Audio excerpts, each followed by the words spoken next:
Hey guys, Steve Ferguson here, your modern loan advisor. I want to visit with you guys today about creating a budget and understanding whether or not it's a good idea to buy new construction, to build custom, or to buy something that already exists. So today we're going to figure out how much you can afford and whether or not it makes sense to choose one of these options. So let's get started. So the very first thing I want to do is go over some challenges, right? So problem number one is determining the difference between wants and needs. Listen, if you want a 15-car garage and you want a 10,000 square foot house and you want an indoor pool, those are really cool things. I get it, but do you need it and can you afford it? So it's really important right now to start writing down things that you want, that if you could pick them out, you'd really want to have them in your house versus, hey, I have to have these things. So for example, you've got 3 kids, you may need 4 bedrooms, but you may want 5. So make sure you understand the difference between what you want and what you need, because that's definitely going to impact your budget. Number 2, do we build or do we buy? So when you're building a piece of property, there's a lot of logistical things to consider. I'm going to break this down further in the video. And if you buy an existing home, then you already know what you're going to get. So there's definitely differences on how that can be done via customization, visually looking at it, the overall cost of the process, etc.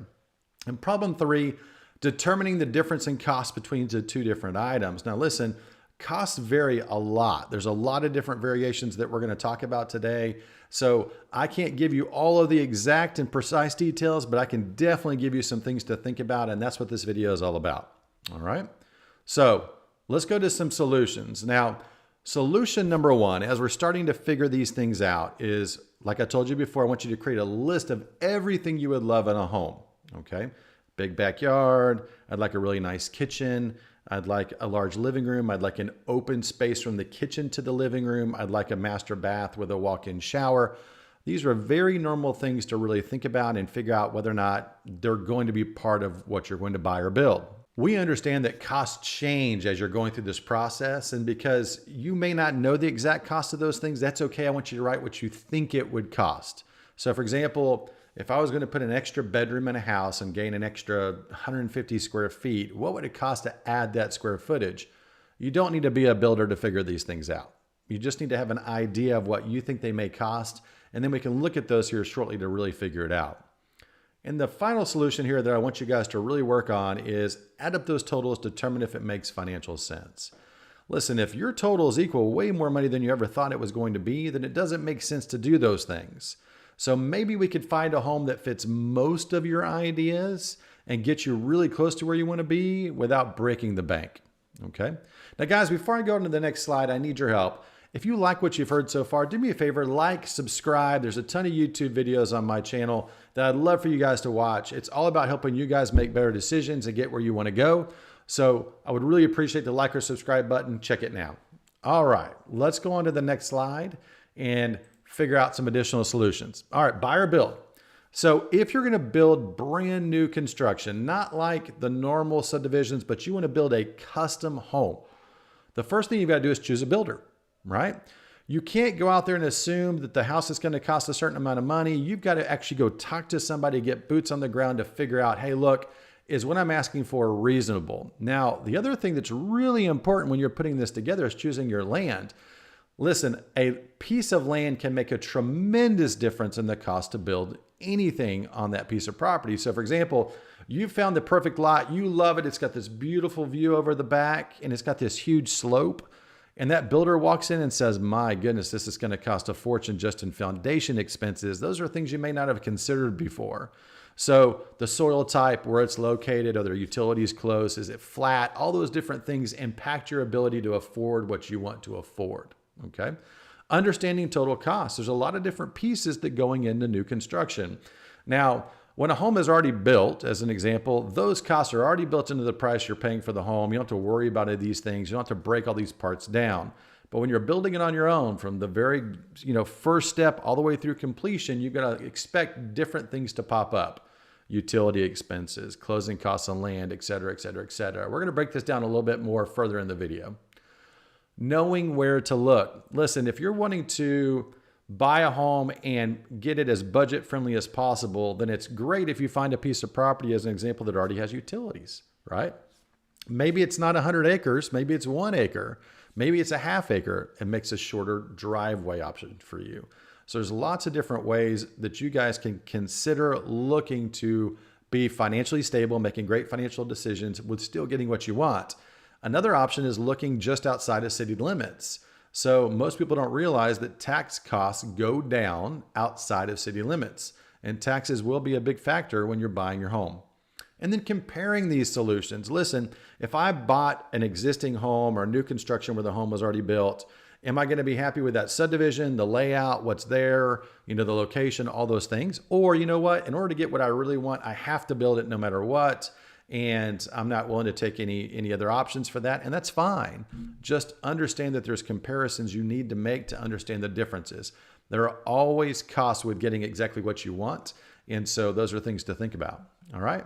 So let's go to the next one. Here's just kind of a basic idea of the most expensive resource down to your most affordable resource, okay? And so costs are the largest factor of determining whether to build or to buy existing. So the most expensive option you have is custom construction. Listen, if you're building anything from scratch, unfortunately, you're going to pay for it, okay? So all those costs added together, the carrying costs, the closing costs, all those things make that the most expensive, but it gets you the most customization and gets you exactly what you want. The second option, which we call the mid-range option, is new construction. Listen, if you go to a builder, whatever builder that happens to be, and they're building in a subdivision and they've already got some specs on the ground, or maybe a house is partially complete, you can still make some of your own changes and customizations. Paint color, floors, tile, maybe the kitchen countertops or the color of the kitchen cabinets. Those things can be modified a lot of times with most builders. And the most affordable route to buy a home generally is buying existing, because it's already built, the taxes are already established, you know exactly where it is. And so you won't have any major surprises with buying existing unless you're buying something that needs a lot of repair. Okay? Those are really important things to think about when you're creating the budget for yourself on new construction, semi-new construction in regards to the subdivision buying, and then buying existing. All right, now here's some important questions you need to ask yourself. Where is the down payment going to come from? So think about it from this perspective. If you're buying new construction, okay, if you're buying new construction from a big builder, they're going to carry those construction costs for you. You're not going to have those expenses. You're going to do a takeout loan when the construction is finished to just get into the home and buy it. Okay, that's called a purchase loan. That's the same thing for buying an existing home that's already built. However, if you're doing custom new construction, that is generally not the case. That builder is going to want you to go out and get a loan to do the construction. So that means to buy the land, to do all the construction, the different draws, paying for utilities, putting in septic systems if you need it, connecting to utilities if they're there, pouring foundation, doing all these different things. You've got to have a certain amount of down payment to do a construction loan. So what's normally done on a construction loan is 20% down.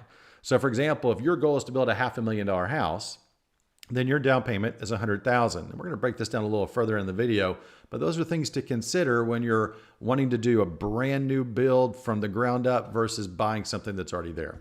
Okay.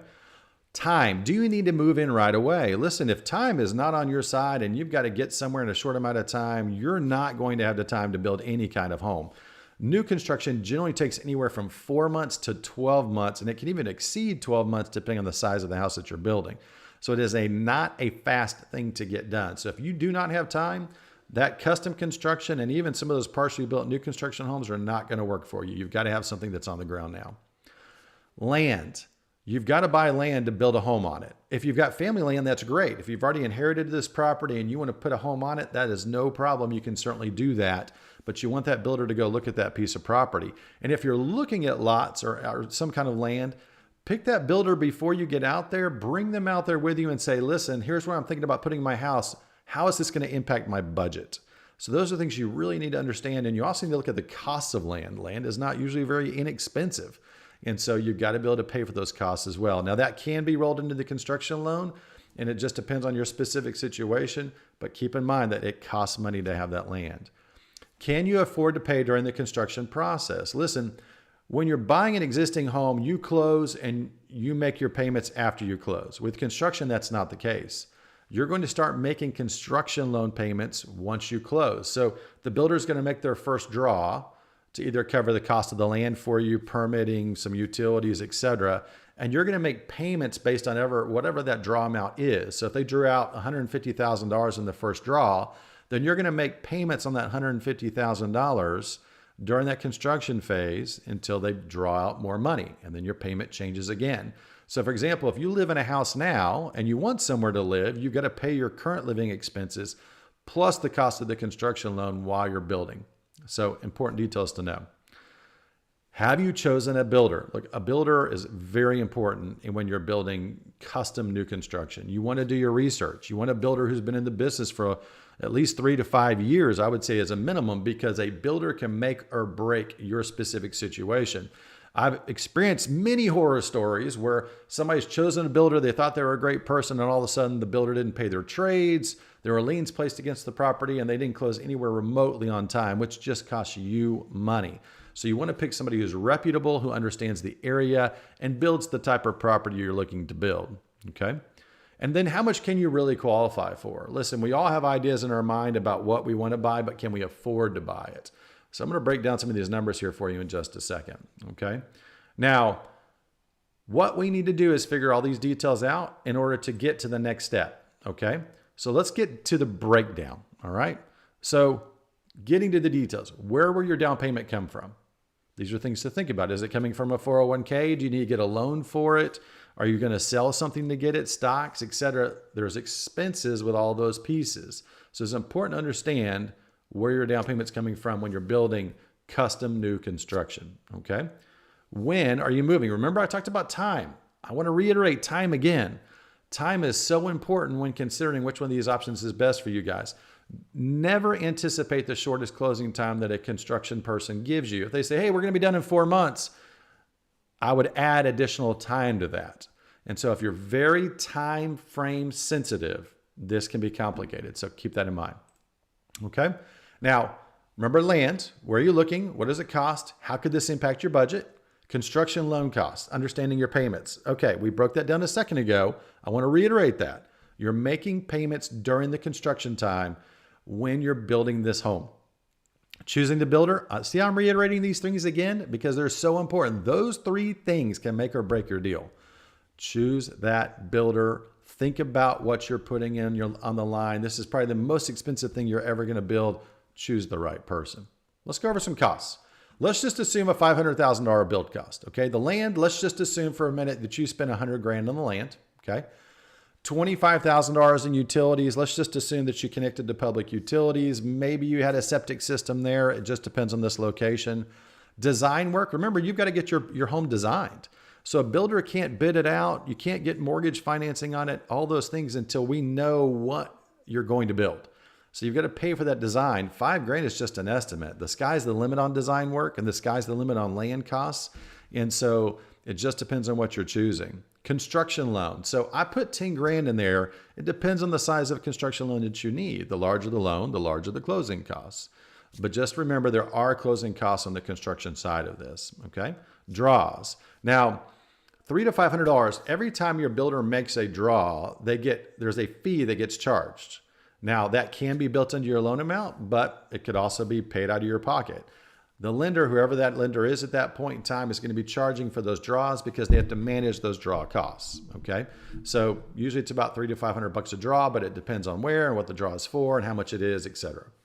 Monthly payments, I put $1,500 a month or more. Here's the reason why. Your first draw may only be $150,000, so your payment could be $1,500 a month in the beginning.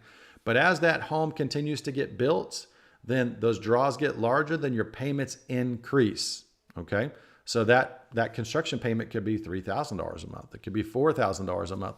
It just depends on your total build cost and how much is drawn out at that point in time. Now, let's just assume for argument's sake that the home is built, but you're still in the construction phase or the construction loan. You've got to take it out of construction financing and put it into takeout financing, which is your final mortgage loan. That's like the normal vanilla closing that's a 30-year note type situation. So you have another set of closing costs. We're going to argue that that's about $10,000 in those costs. So it just depends on where you're located, what you're building, etc. But remember, there's 2 sets of closing costs when you're doing custom construction. versus if you're doing existing construction or an existing home, then you only have one set of closing costs, right? And then your final monthly payments can depend on how much the loan is for, what the interest rates are at that time, your credit scores, etc. So that's why I put a question mark there. We don't know those yet, but remember, those are kind of an estimated number of what you may be able to anticipate when you're building a home, okay? So let's compare that to existing construction. Existing construction has no construction loan costs. So you can eliminate all those expenses. You just have the purchase, and you close on the loan, your normal closing costs. You've got one closing, right, instead of two or maybe even three. So for example, if you bought land by itself first, that's your first closing. And then you decided to do construction, that would be your second closing. And then your takeout loan would be your third closing, right? If you're buying existing construction or if you're buying from one of the big builders out there once the home is complete, then you have one set of closing costs and it's just a purchase loan, okay? Immediate move-in. If you're buying a home that already exists, you don't have to worry about timeframes. Unless you're rehabbing that house or you're doing a specialty loan product where you're gutting it and rebuilding it from the inside, which you certainly can do, and we certainly offer that, you can move in immediately. So that's really nice. You don't have to worry about waiting however many months it is for custom new construction. And you can see and touch it. I know my face is blocking that a little bit there, but you can see it. My wife is a person who loves to see like the actual finished product, right? It's hard for her to visualize what it looks like on a piece of paper. There's something to be said for that. When you can walk into a house and feel what it feels like, you can see the walls and the dimensions, and making basic changes, painting a house a certain color or whatever it may be is easy versus if you're trying to do, brand new custom construction, you've got to figure those things out on paper. There's nothing that you can physically see to get you there. So let's create some decisions here. How do we decide the best route for us and what we need to do? So first of all, can you find what you're looking for? All right. I encourage you first to go out there and see what's on the market, right? Get with a fantastic agent who understands the market. If you need a referral, I'm happy to give you one. We work with some great people, but see what's out there. Now, remember when you're walking into these houses that the walls are the walls. Generally speaking, you may not change those walls. You may not expand the footprint of the home. I mean, you could, but it adds expenses. So see if the footprint of the home is going to meet what you guys need. So for example, I want 4 bedrooms and I want the master on their first floor. There's plenty of options for that, right? Versus, hey, you know what? I want a game room or a media room this size upstairs above the garage. That's harder to find. That may take custom construction to get those types of things. So see what's out there first. Can you buy something that exists? If you can, that will probably save you money. All right. Number 2, how much time do you have? I'm reiterating time for the 3rd time because I hate when people get caught because they set expectations that are unreasonable about build times.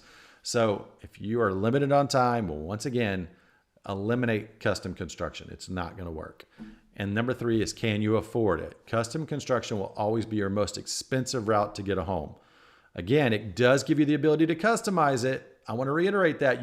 You got to pay for what you really want. But if you can make do with some things, then an existing home may be much more affordable to you. All right. So future roadmap, how to know the best decision for your family. So here's how we figure this out. Step 1 is a loan application. That loan application takes 15 to 20 minutes to get done from start to finish. I'm going to give you a link to complete that here in just a second. But that's the only way you're really going to be able to figure out, number 1, your budget, what interest rates are going to be, and what these expenses are really going to cost you. Once we get the loan application completed, step 2 is reviewing the budget. All right, based on what you qualify for, here's your estimated budget of what you can build or afford that already exists. Okay. 3rd step is we're going to go over payments. Look, this is the monthly payment, assuming this down payment on your loan. This is the interest rate. Here's what we can do about interest rate to get your payments to X, Y, or Z, right? And then final step is comparing, right? If I'm buying existing, what do I get for this amount of money versus if I buy a piece of property and I want to buy new construction, what does this look like for my family and I, okay? Now, how do we start? I want you guys right now to get your phone out and I want you to scan that QR code. That's going to take you straight to my loan application link. This is a 15-minute ordeal. It doesn't take hardly any time at all. It's all digital. It works on a smartphone. It works on your computer. It's quick, it's easy, it's painless. And then within 24 hours of you completing this, you're going to have information that you didn't have before, right? So even if you choose not to use me as your loan officer, I get it, but you still need this data. So don't waste any time, right? You're obviously considering this because you're watching this video, and I don't want to see you guys wandering around out there and seeing things that just don't make financial sense for you and your family. So with this data, by scanning this QR code, in 24 hours from this moment, you're going to have this information in front of you, which you can use to make educated decisions, okay? Your budget, your payment, your down payment, what you can do with it, your credit score information, all those things are going to be at your fingertips. Now, we really have the data that we need to make great decisions. Well, listen, guys, I hope this was helpful for you. Thank you very much for watching this video. Don't forget to like or subscribe to this channel. You know what? Share this with your friends and family who are thinking about buying new construction, whatever it may be. This will give them some good feedback on what to figure out. Visit me anytime. I know that it shows down there. My email's a little bit covered, but it's steve.ferguson@thrivemortgage.com. It's all spelled out. My phone number is 512-913-7566. Call anytime. All right. Thanks so much, guys. Have a great day. Bye-bye.